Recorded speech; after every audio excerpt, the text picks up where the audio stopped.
Right. Let's try that again. Good evening. Good evening. Good evening. And if you look up on your screen, you will see Siobhan Cropper. Good evening, Siobhan. Hi, good afternoon, Jason. How are you? All right. And we also have Sherelle Thompson, who's here, our 2020 Olympic qualifier.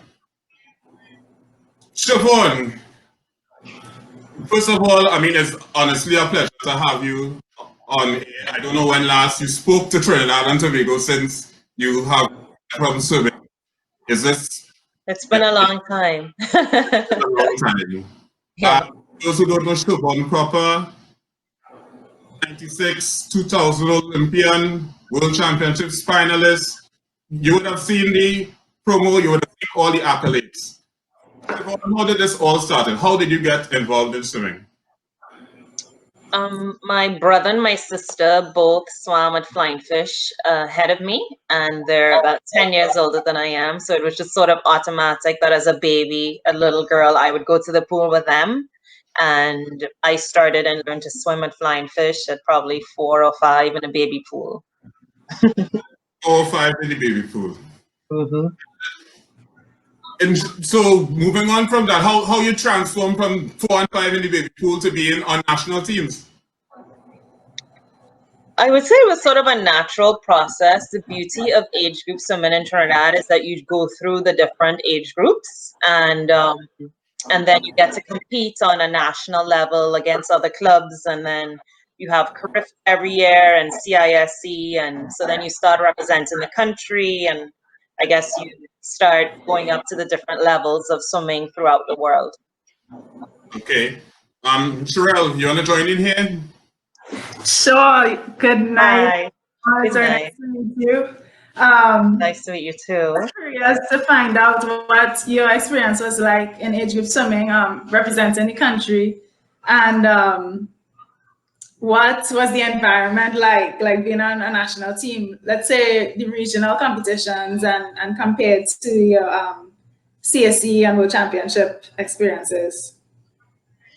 Swimming representing the country was a blast. Age group swimming, there's nothing that's more fun than traveling with a bunch of other young kids all over the Caribbean and representing your country. That was an honor and a pride, and it was a lot of fun. And I think the transition to competing at more of a CAC level is a little more intense, and it gets a little more lonely because you don't have this big team. You know, I remember when we would travel for CAC, we'd be beating pan and drums, and it was just a really big camaraderie and spirit. And then as you go higher in competition levels, the teams get smaller and smaller, and and you start being one of the only as you go on the international scale. That's what I mean. Was your mom ever one of the managers on the national team? And what was that experience like? Because when I started swimming, I was probably on 2 teams with her. And she was a very no-nonsense person. So there were swimmers who would like to be very mischievous during the night, and Miss Cropper would handle them. So what was that like for you? I mean, your mom being on the national team with you, what was that like? It was great. It was great to have your biggest supporter with you at the majority of the times. I would say when I traveled on the national team, she was everybody's mom. Right. So I shared her national teams, but it was a wonderful experience to have her there in those moments. Nice. And outside of swimming, last one, Jason, outside of your family, who would you say was your greatest influence or sort of inspiration during your career?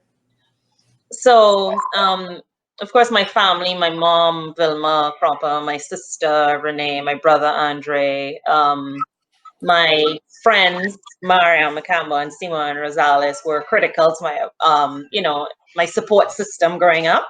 But in terms of inspiration, I would say my coach, Hayden Uwalo, was really inspiring in the sense that he set that I was going, he had a vision that I would be, going to Stanford and be an Olympian before I even internalized it. And then you have like Paul Niwalo and Karen Diffenthaler that were Olympians that were Right. from my swim club. So I also had that in my head that it could be done because other people that were like me from my swim club had done it, had gone to the Olympics as well. So you had the example. Nice. So, Siobhan, do you remember that moment when you qualified for your first Olympics? I actually do not. I think it was less eventful for me because the way that it was structured when I swam was that you had a B time, and a B time didn't mean that you automatically qualified. It meant that you'd be one of the people that names would go up to the Olympic Association to be considered. Right. So even when you made the B time, it didn't mean that you were going. So I think until that meeting, happened, and and they were told, okay, you made the Olympic team, then that was when I knew that I was going to be on the team officially. So you didn't get a chance to have a feeling. I was hopeful. It was exciting that I did the B time, but I think I was also aiming for the A time. So maybe I wasn't celebrating the B time in that moment because I was like, okay, I have to get the A time. I didn't get the A time, but I ended up representing the country. So tell me about that first Olympics, the feeling, the experience. That 1996, how was that for you? Yeah, I was relatively young. I think I was 16 or 17. So it was exciting, inspirational. I remember I was a little younger, so I was more like in awe, like Atto was on our team, and I was, walking around like, wow, Ian Mars, Atto, kind of like a little young. But it was an amazing experience for the reason that it was the highest level of sport, but yet I had a large team again, which is what you get to enjoy in age group swimming. But because it was an Olympic team, you had a big team behind you. So you had the track athletes, the football players, the hockey players, I believe, or maybe I'm mixing up the events. But yeah, you had a taekwondo, you had a lot of different Trinidad and Tobago athletes there. So there was a great camaraderie. So it was an amazing experience. Similar to the Commonwealth and CAC games, you have some disciplines there as well. Definitely more exciting. That's the World Championship, so it's just swimming. Right, it's just you and maybe one other person. Right. Speaking of, were you the only female, or were there other females when you qualified for, the CAC games and Commonwealth games? So CAC games, I believe there may have been another female from Trinidad and Tobago, maybe Carrie-Ann. I'm not 100% sure, but I know that Carrie-Ann Gibbs also went to the Olympics with me, that first Olympics. Okay. Siobhan, I'd like to ask this question. Did you, on the international stage, did you encounter any challenges as being a woman of color? Absolutely. So I was not as a woman of color, but I was a woman of color that in a sport that's majority white on the international scale, right? So when I step on the pool deck, it's like I'm one of the only, So it's I stand out before I even dive in the water. I stand out, So yeah, that was it's lonely being one of the only, But I mean, it was also an honor and a privilege to be there and to also be a role model for all the other little kids that look like me and say, oh, wow, if she can do it, I can do it too. So, so you took it more as an opportunity, like this is your moment to represent your community, represent your ethnicity and the gender as well, as opposed to, cowering because of it. Absolutely. Nice. Yes, and Siobhan, I remember you trained alongside with Leah Martindale. And she used to reside in Trinidad at the time. How was that experience? That was a great experience. Leah was an amazing, like, human being, you know, like, just friend. Right. So that was, you know, and it was great to sort of have somebody to train with that's at a really world-class level. Right. So I was pretty lucky to have that. Well, I think we were both lucky to have each other, you know, that within the Caribbean, somebody that you can actually train with and compete with at that level. So that was amazing. She represented Barbados, I represented Trinidad, but you know, it was Caribbean. I think there was at the World Championships where both of you all got into a final, correct? Yes, I believe that was Sweden. I don't remember. Sweden short course world championships. I don't remember. Yeah, but yeah. It may have been the first time two black women were in a final, I believe. Yes, definitely. You remember, was there any buzz? Was there anything at the time because of that? I remember that I met the Stanford University swim coach at that event. I think it stood out to the swimming community of that, the global swimming community at that point. And that was when I met the swim coach that the team that I ended up going to for university. So yeah. So I guess it opened doors. It did, yeah. Sherelle, you don't chime in anything? Yeah. So names you mentioned Leah Martindale. You also mentioned Carrie Ann Gibbs, Sangeeta Puri, and Raquel James, I believe is another name that I've heard many times growing up as a young athlete in the sport. But I have no idea who these people are. So you would have trained with some of them, competed with some of them. Could you tell us about what training and competing was like in Trinidad and Tobago around that time? So Raquel is a little bit older than me. I believe she's my sister's age, but so I was probably a little girl, probably looking up to her, you know, and flying for swim club. And I believe she went to Howard University. She was a little bit older than me. So I don't really remember maybe being in the same pool, but not necessarily training with her. But I actually met her in Atlanta maybe a few years ago, and she looks the same. She looks younger than me. So, and Sangeeta Puri, I believe Sangeeta was American who came and joined the Piranha Swim Club when I was maybe 12 or 13. I believe she came and she joined and started representing Trinidad then. And that was great because at that point at that age, it didn't feel great, you know, but in retrospect, I can see how because she was good, she was real competition for me on the local level, that it actually raised my level of swimming to the point that, you know, that I probably would not have risen to that level had I not had that competition in the pool. Gotcha.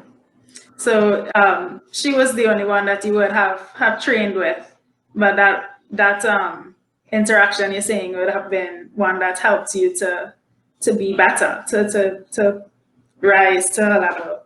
Yeah, so back in the day, I don't know what they swimming community is like now, but back then competition was fierce. People took it really seriously. That's what I want to hear about. I'm sure, like, people my age and younger, it would be really good for us to hear like what the environment of swimming was like, because I remember I loved hearing stories from my coach when I was younger about what it was like back in the day, the clubs that were always going head to head, or like the swimmers that were going head to head. So anything that you remember from the top of your head, please share with us. Yeah, it was pretty intense. I mean, looking back, you know, we were like 12, 13, 14. And I remember like being in Flying Fish, we had a big team of really young kids all the way from 8 to 16. And we trained like twice a day, 2 hours in the morning, 2 hours in the afternoon, plus dry land. When we got to competitions, we were very, very goal oriented at a really young age, which is fascinating now to look back on. So everybody had a goal. I remember there were these 4 girls that were a little bit younger than me, and they were going to go to the Olympics and they were going to swim fly, back, breast, and freestyle. I think it was Siobhan Cropper, Lizanne Douglas, Michelle Daly. Oh, some other names. Some other names. Yeah, and you know, and Ava Badal, swimming the fly. Yeah, and so it was like we were really, really intense at that age, but I think we really loved the sport. as much as it was really intense and a lot of swimming, we really set goals and we were excited working towards those goals together at such a young age. And I really think I was talking to Lizanne and some of the and I still talk to Ava and Lizanne.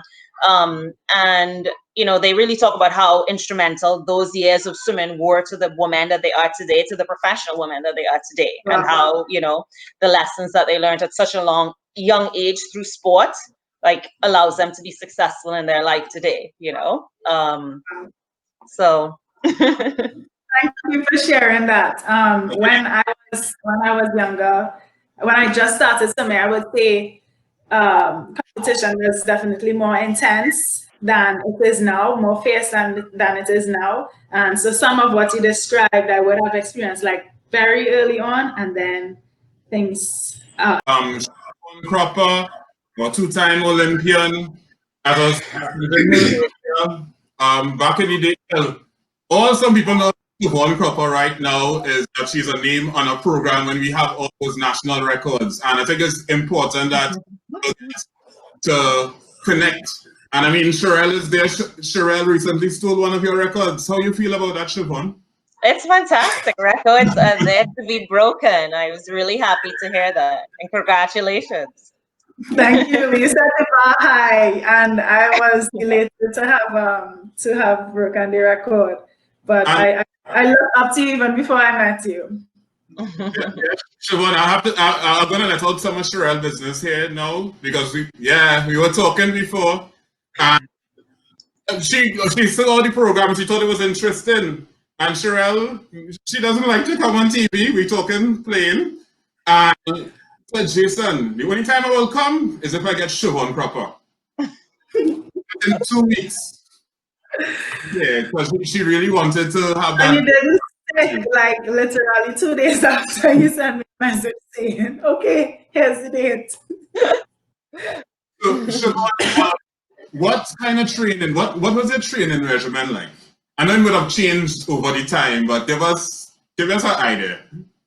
Say to the Olympic cycle. The Olympic cycle.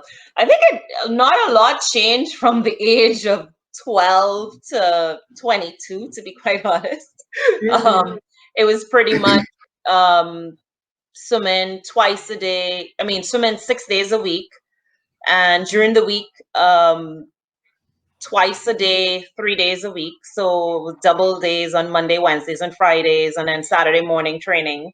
So it's 2 hours before school, 2 hours after school, Monday, Wednesday, Friday, and then Tuesdays and Thursdays, you just have 2 hours after school plus an hour of dry land. And Saturday morning, you have 3 hours, usually 2 hours of swimming and 1 hour of dry land. It sounds intense now saying it, because my exercise routine has a lot less now, but yeah, that's what it was, you know. But I mean, I did that for such a long time, since I was 12. So it was just, you know, once you get into a routine, you just sort of fall in and you don't really question the intensity of routine, because it just feels normal and natural. So when I got to college, that was the schedule, and it was just, you know, you go to practice, you go to school, you come back, you do homework. And so that was my life for a long period of time. Did you feel like you missed anything in life? Like missed out on fun stuff? Oh yeah, for sure. You know, you don't get to achieve, you know, big things without making sacrifices. That is, you know, just part and parcel of setting any big goal, you know. I always say a real test of a goal is what you're willing to sacrifice for it, right? If you're not sacrificing something in pursuit of a goal, then your goal isn't ambitious enough, you know. So for sure, you know, there were parties that I couldn't go to because I had practice. There was a ton that I missed, but there was also so much that I gained, you know, being able to travel the world, being able to get a scholarship to university. I mean, my mother's a school teacher, so, you know, I would never have afforded a Stanford University scholarship, you know. Stanford University education was not within, you know, the average Trinity's parent, you know, economic capacity to pay for, you know. It's like, it's US dollars, it's expensive even for American families. So so that is quite a privilege and an honor for a local athlete to be able to get an academic scholarship to a great institution. I'm glad you that because that's actually one of the things that came out of the survey, reasons why some of our swimmers left the sport because of a lack of social life, as it were. But being able to hear what you would have accomplished, the things you would have, the opportunities you would have been afforded because of the sacrifices you made in the sport of swimming, I would say it's worth it. And my own experience as well, I would say it's definitely worth it. But one question I think it's like you have you know, as a child you can't really see that because all you can focus on is like what your peers are doing. But as an and I think that's where the responsibility comes into the parents to really like push. My mom was critical in making sure that I didn't go to that party before a swim meet, and so I do think that you're from a parental perspective, your kids will not like you when they're teenagers and you're saying that they can't do certain things, but they will love you and be so appreciative when they're adults and they realize that was just they weren't mature enough as teenagers to make those decisions. Yeah, a lot of swimmers now are able to look back and say, these are the things that if I had known when I was that age, when I was younger, I'm sure I would have been able to be more successful and gone further in the sport of swimming. So hearing it is really helpful for younger swimmers who are listening. Yes.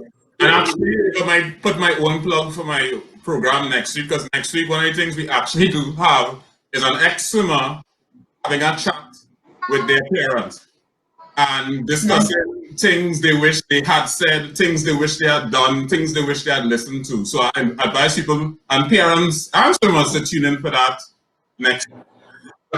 Siobhan, any regrets? Regrets? No, not really. Wish I had really enjoyed more, appreciated what I was going through when I was going through it. Like traveling the world is something that I did. Swimming allowed me to do, to go to different swim meets, and I just sort of figured, oh well, yeah, this is just part and parcel of it. But I didn't really realize, oh wow, you're in Italy, for a national swimming championships. Right. Like not every 14-year-old gets to go to Italy for free and to compete, or you go to Brazil for a championship. So I wish that I had more understanding of what an honor and a privilege that would be, and I probably may not ever get to do that again in life. Right. So enjoy the journey is the message. Exactly. Enjoy the journey. I want to ask you something somewhat swimming related. Now, we have seen escalation in the use of technical suits and by age groupers as well. You have 8 and under, 9 to 10 using these technical suits. Do you have an opinion on that? If it's necessary? Well, I think it depends on, personally, my personal perspective is that, it's a sort of an unfair bias, right? That wasn't around when in my day per se. Having a technical suit didn't give you an advantage, and in this day and age, it's an unfair advantage because then it becomes a socioeconomic advantage. So, can your parents afford the suit? And I think that that's unfair in the sport. That it shouldn't be an economic thing. But I think at the age group level, probably unnecessary. At the international level, when you're competing against other people in the world that have it, and you don't want to be at a disadvantage. But at the age group level, probably not. You might want to repeat that to the parents at the back. Yes, used elsewhere to help their athletes in their mental development throughout their age group years. and as she mentioned, the mental parts. How did you prepare mentally for meets? You had a routine. Mm-hmm. How did you prepare mentally? I was a pretty intense kid. Well, a lot of it was visualization. Right. We were actually taught that very young. I think we did visualization in Flying for Swim Club when I was like 9 or 10. We started visualizing. So we would, visualization, for people who don't know what that is, it's like, you close your eyes and you imagine, you go through the entire race in your head. So you imagine yourself, you close your eyes, you imagine yourself getting in the back of the blocks, take your marks, go, you see yourself swim in every single stroke, touch, you see the results you want. And so I think that that mental process calms you before the race. And it also, now there's that scientific data to show that it actually helps you, and it actually makes, you actually get some level of muscle memory from that, just that mental process. So it was critical. I even use it today for like career stuff. If I have a big meeting that I prepare for, I visualize success in the meeting. I think about what I'm going to say in my head, Nice. So you're able to translate that to everything in life. Even if, I was talking to my husband, and he said that even like some of the top surgeons in the world, before they actually do a surgery, they would visualize. That is part of they would visualize, the surgery of what they're going to do. And so when they get into that operating room, it's natural. So I do think visualization is critical at this, I started at age level, so it's never too early to start. Thank you, Siobhan. I have one request. Can you give us 10 minutes? Sure. Right, because we actually read the 9 o'clock hour, and yeah, we have the most viewers we have ever had. We have a lot of people tuning, a lot of former swimmers. I'm seeing Chantal McLean, I'm seeing Stefan Otley, and a lot of people are watching for a while. So we can patronize us to a little bit more. Sure. Sherelle, you have anything you want to ask Siobhan? Yeah, if we have more time, I will actually go back to your college career, especially for younger swimmers who might be listening. When I was talking with some younger swimmers a few weeks ago, their questions were all about my college career. So you being a former Stanford athlete, tell us a little bit about what your college career was like, what the training was like, competition. And I remember for me, it being a stark difference from competition, being a stark difference from what competition was like in Trinidad. So what was that like for you? All about college swimming. College swimming is the most fun 4 years you'll have of your life, honestly. It was that's when swimming really turned into a team sport. I loved it. I mean, I actually enjoyed going to practice. It was hard, but I was around so many self-motivated women that were aspiring to great things that it just felt, it was one of the few times that I didn't feel odd for being intense and to being really focused and to having swimming be my whole life, because it was for everybody else too. And that was their upbringing. So I loved it. And it was also a lot of fun. You got to support your teammates. You got to travel with a swim team. College is fun. You're away from home. We act responsibility, but it's a lot of fun. Nice. What was NCAA racing like? You would have finaled there and medaled? Mm-hmm. Yeah, we get, I think, like little trophies. Yeah, so NCAA is pretty intense. Medals, you're right. Yeah, it's a pretty intense competition. It was fun, being part of, I think I was a team of 11 women my freshman year, and we won the championship. And that was one of my fondest memories of swimming, because it was really intense, but we set huge goals, and we worked towards it as a team. And I think I swam harder and I put more effort into it because I didn't want to disappoint my teammates, and because I knew I was part of this. There were so many other people counting on me. So it was, you really competed at one of the highest levels, because a lot of people at the NCAA end up going to be Olympians for their different countries. So it's a sort of a microcosm of the Olympic level swimming. That's true. Siobhan, I know you had a lot of different meets, etc. What do you think was your most memorable ones? I never really think it's got to be Olympics, but I think one of my most memorable moments was short course national swimming championships when I was like 12 or 13 years old, and that championship I broke every single record on the programs. I think 12 events. And I broke all 12, and but the reason why it was memorable is because it was a team effort. Like everybody on my team and flying was behind me and you can do it, and so it really was like a team effort. Even though I was the one breaking the records, all the people that I that I had trained with was so instrumental to my success. The coaches that were there, we had dryland coaches, we had Mr. Mason, we just had we had so many parents that were part of the support system and the athletes. So it was, yeah, that was a fun for me as well. And sorry, I say Siobhan, Sportswoman of the Year, swimming got TNT Sportswoman of the Year 4 times. When it was put on the national stage, Siobhan Cropper. How was the achievement? The Sportswoman of the Year 4 times. And also inducted into the TNT Sports Hall of Fame. I think the first time was the most memorable because I remember like sitting, I'd been nominated many times and I hadn't gotten it. So I remember like they announced the like sportsman and it was Brian Lara, and then they announced the sportswoman, and then like they said my name and I was just kind of sitting in the stands dazing off. And then people started turning around to look at me and I was like, why is everybody looking? And then I was like, oh, it was me. Okay. You know? And so I remember that first time because it was a big deal because I think Brian had won the and I was just in convents. I think I was in standard form 4 at that point.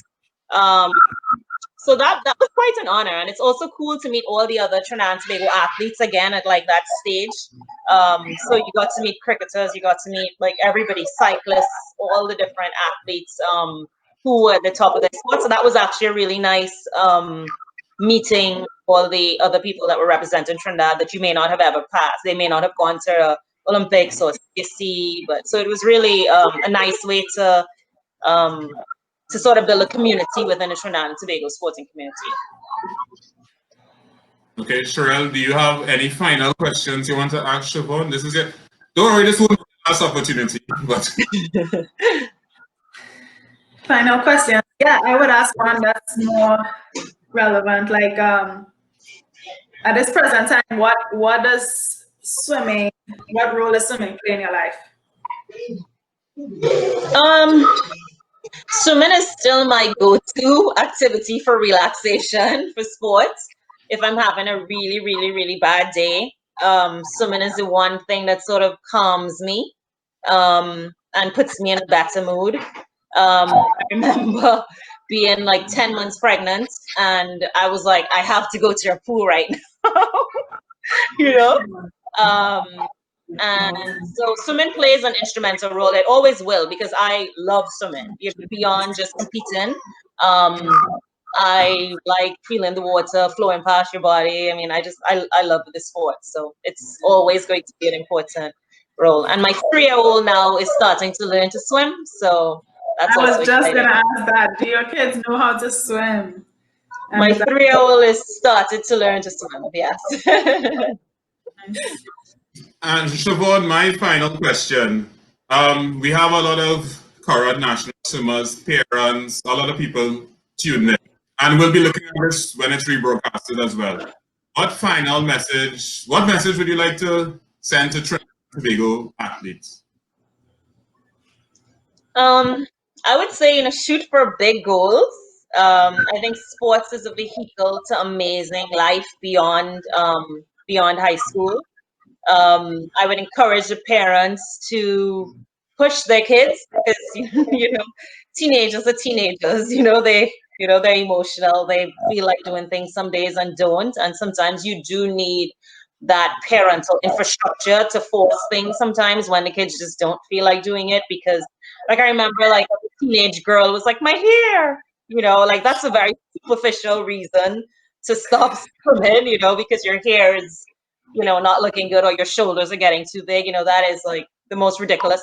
Those are the things that are important to a teenager, right? So, It does affect them, yeah. so I don't think, so I do think that parents and coaches have to really instill in the kids, like, why are you swimming, right? You're swimming, yes, because it helps you be fit, but you're also swimming because there's a lot of life lessons you learn in sports. CXC is also not a reason to stop swimming. It's a reason to maybe pull back a bit and focus more and prioritize your education. But you know, even when you get to college or you're in a career, you need to be able to balance. And even like, you know, colleges look at applicants, you know, you can get straight A's all the way through high school. You don't have an extracurricular activity. So a top university in the world, you're a less attractive candidate, right? They want balance, you know, on your application, on your resume. So I would encourage people to keep into the sports, keep encouraging the teenagers and athletes, even when they don't feel like doing it anymore. I don't feel, you know, push them. They'll be grateful for it when they get older and they're more mature and they look back. Siobhan, I would like to really thank you for the time that you took to come and speak with us. I mean, it was really...